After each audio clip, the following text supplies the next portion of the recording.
Welcome back to another exciting episode on the show. I'm so happy to be here with you guys once again. And as you guys know, we always have special guests on the show.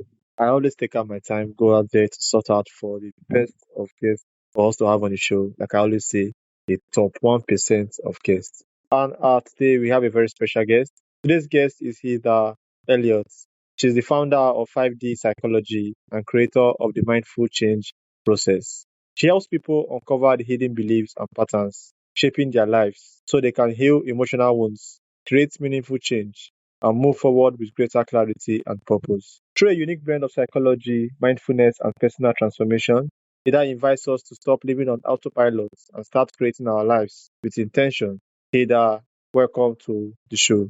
Thank you so much for having me. All right, so is there anything you would like to add to that introduction? No, no, just the idea that, you talk about the hidden secrets in books and the fact that most of us live a story of our own making. And I was intrigued by your particular podcast because it talks about the importance of story. And honestly, um, story is exceedingly important to us, especially if we have stuff that we need to change and we want to move forward. So it's a very, very cool concept. All right, thank you so much. That was wonderful. I really appreciate you. Thank you so much for that. So, you are the creator of Mindful Change Process and the founder of 5D Psychology. Can you break that down? What does that mean, and what does it encompass? Sure. So 5D psychology for me, well, I created the mindful change process, which is unique in itself. And it's a different way of helping people deal with trauma, limitation of any nature, reactions, fears, anger, mistrust, all sorts of stuff. So I developed this process to, I want to say, be different than traditional therapy or counseling. And it's different in the sense of how I approach it. And it's different because I work in 4, 5, and 6 hour sessions as opposed to seeing people once in a while to move their issues forward. So we deal with one issue every session that we meet and we bring it to conclusion. So it was different to start with. And then this year I expanded and said, okay, I want to A, teach people how to do what I do, and B, I want to educate people about how I see the world that allowed me to develop a process like this to help people to make change in a day that most people wouldn't make unless they worked with a therapist for several months at a time. So, in doing the education piece, I realized that there was a brand new way of looking at psychology. And I chose 5D psychology because we're moving slowly into a more expanded view of life and reality. And I call that the fifth dimension. And as we move into that, I realized the psychology that I studied in university many moons ago is not the psychology that I apply today. So that's when I started to embrace it, if you will, as 5D psychology. And I started branding it and putting it out there as an expanded and futuristic version of psychology that exists in our current reality. Sorry, that was a long winded answer. That was okay. So, why do intelligent and self-aware people keep repeating the same patterns? Can you say that again? Can you ask the question again? Why do intelligent and self-aware people keep repeating the same patterns in life? Ah, okay. Yeah. Without being aware of it, most of our story um, is below the level of conscious awareness. So people aren't aware of the core beliefs that are driving their behavior or creating their reality. They just don't necessarily see it. And if they do, and some people do, if they do see it, if they know it's because they didn't have a good relationship with their mother growing up and that's made them insecure as adults or whatever, they perhaps don't know how to shift the story. And what I find is that We've been told to go after the belief that's creating the issue for us, but we haven't been taught techniques about how to change beliefs. And one of the key components is a belief is never just on its own. So, in other words, people may grow up feeling not good enough because of the relationship they had with their parent. So they may be self aware that they have this belief. But what they don't realize is it's attached to an entire story. And think of a story like a memory. It's like a way that you put your whole reality together. So that I'm not good enough gets wound up into a story of which is the memory you have of your whole relationship to your parent, and that story contains all the memories. So it's the memory of all the different times that your mother treated you as if you weren't good enough, and then it goes to the classroom, the schoolroom, where you were treated as if you weren't good enough because of this and this, and then it links to the friends that you had that didn't treat you as if you're good enough because of this and this. So that changing a basic belief that I'm not good enough becomes challenging because it's attached to an entire storyline of events that have confirmed it. And so if you're just tackling the belief, you can make some headway. But, when it's attached to a storyline, what you begin to see is the theme of not good enough that is throughout your life. And whatever you do to intervene with that belief, you need to take care of the theme that has now been in your life and why it was there. Did that answer your question? Yeah, sure. That answers my question. So, moving on. What if our biggest obstacle isn't our circumstances, but the beliefs that we hold about them? So you're asking what happens if we're stuck? I'm sorry, I'm not sure I understood the question. Okay, so the question is it that our biggest obstacle, is it our circumstances or the beliefs we hold about them? Oh, it's mostly the beliefs you hold about them that is your biggest obstacle. It's mostly the beliefs because your beliefs determine how you feel and therefore determine the behavior. I'll give you a for instance. I met with a client recently who her employer had mandated something that she disagreed with, and she was really angry about it. Okay, really angry because she felt it was unfair. So the belief is, I'm being treated unfairly. And she became really angry because she believed that she'd been treated unfairly. And so she had been given some time off. And rather than using the time off to move her life forward and to do something fun or whatever, what I saw her doing was getting up each morning to reinforce being angry about having to take this time off, that she didn't have choice, reaffirming that it wasn't fair that she had to take time off. And so that day was kind of washed out. So she didn't plan anything fun. She wasn't seeing anybody. She wasn't determined to use it to her advantage at all. She was just going to mope around feeling very angry. And she'd been doing that now for 3 weeks. And being angry, then what she saw around her were all the things that made her angry. So it was the forced vacation from her workplace that made her angry because it was really unfair. And then her sons were not being very cooperative in the house. So that was really unfair, and she was angry about that.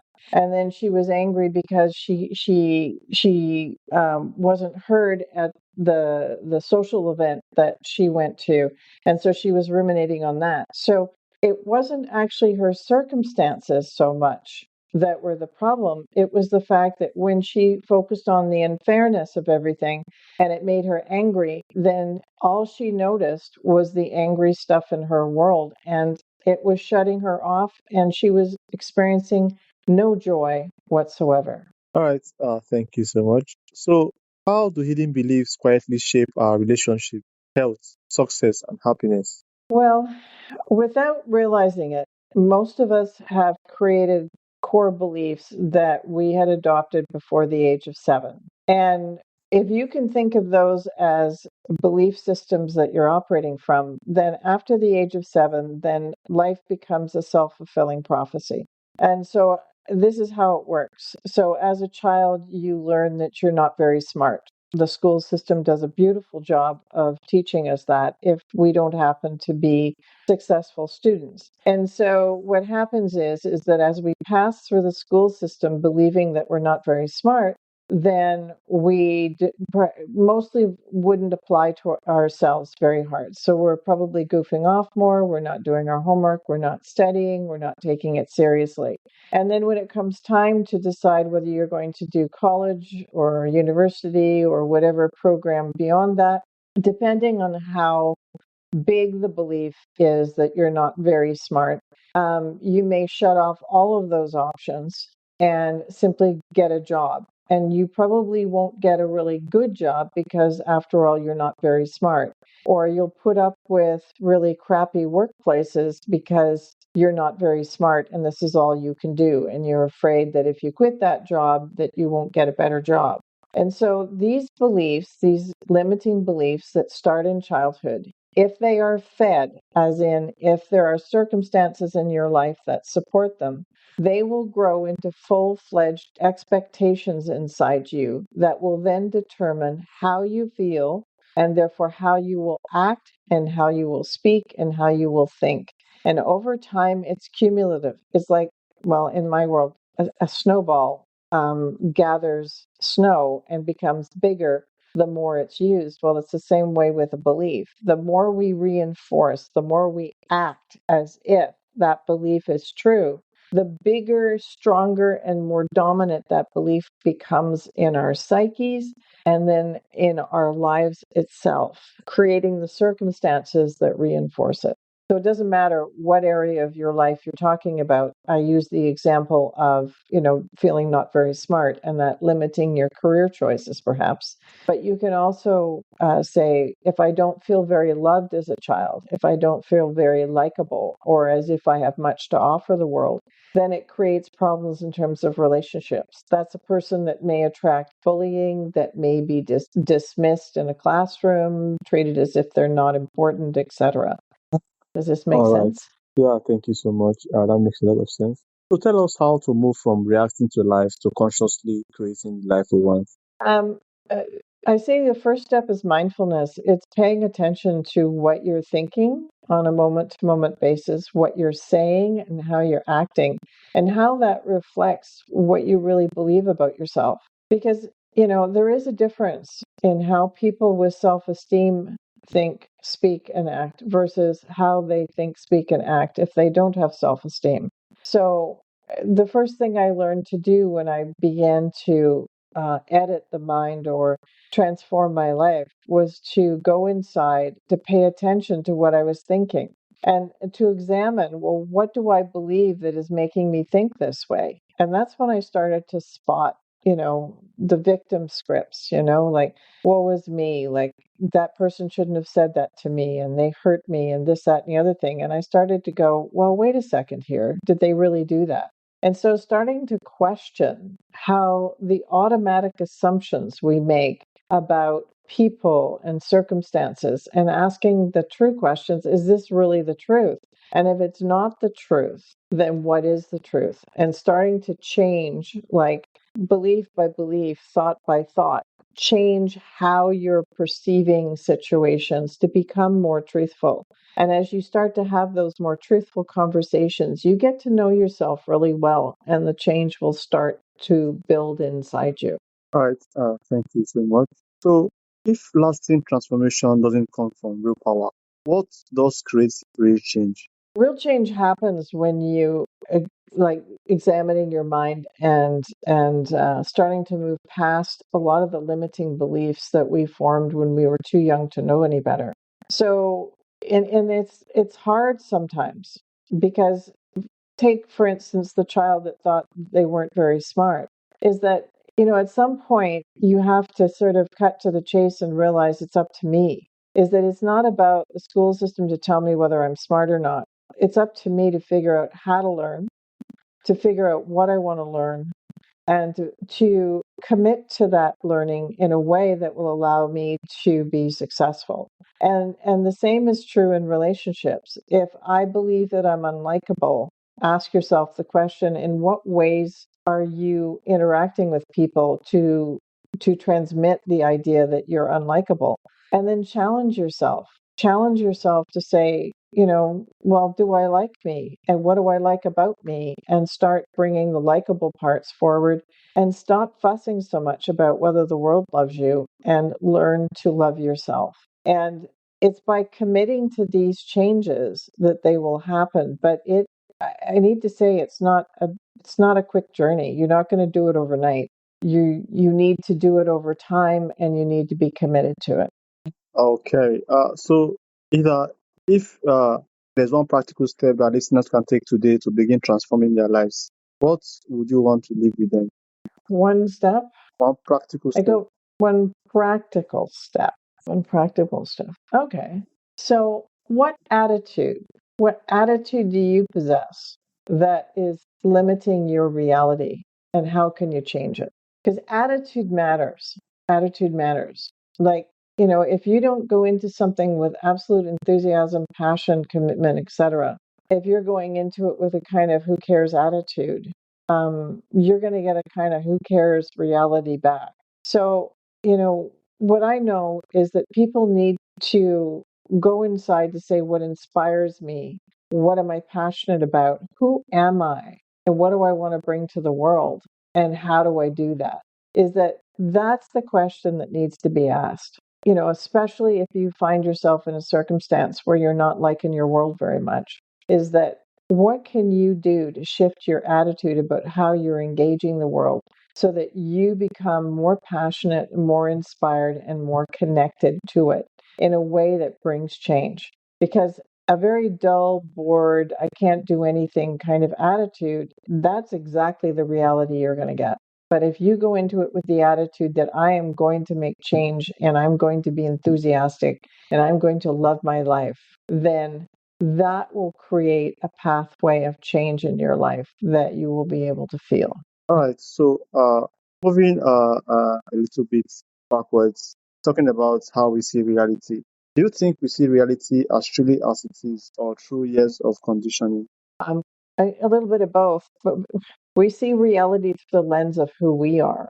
Is that think of your mind, all the beliefs you hold, all the expectations, your conditioning is a piece of that for sure.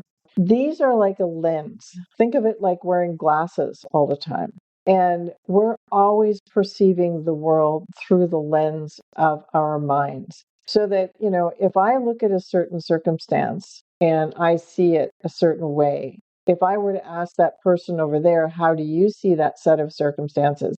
They're going to see it that way. And it is going to be a combination of their conditioning as well as their experiences in life and how that shaped their thinking, as well as who they've become as a person. So things that they have accepted about themselves or thoughts that they have accepted as their thoughts. So it's a major combination. But what's really super clear is that no two people see reality exactly the same way. All right. Thank you so much, Anita. Thank you for sharing such powerful insights on breaking free from limiting beliefs and creating lasting transformation. So, for my listeners out there, if you would like to learn more about Heather and her work and the mindful change process, be sure to check out our links. I will leave them in the show notes, but I will give her the time to also tell us how we can connect with her and get to know more about her work. Yes. So if they want to go to mindfulchange.com, that's my website. If you go to mindfulchange.com/5D, you will learn more about the 5D psychology, and mindfulchange.com/courses will give you information on ways to learn more from me. And there's also a contact form on my website that you can fill out if you wish to leave a comment or ask a question. All right, Ida, once again, thank you so much for coming. And I also want to thank all my listeners for taking out their time to join us today on this very wonderful episode. Thank you so much and do have a wonderful day. Thanks very much.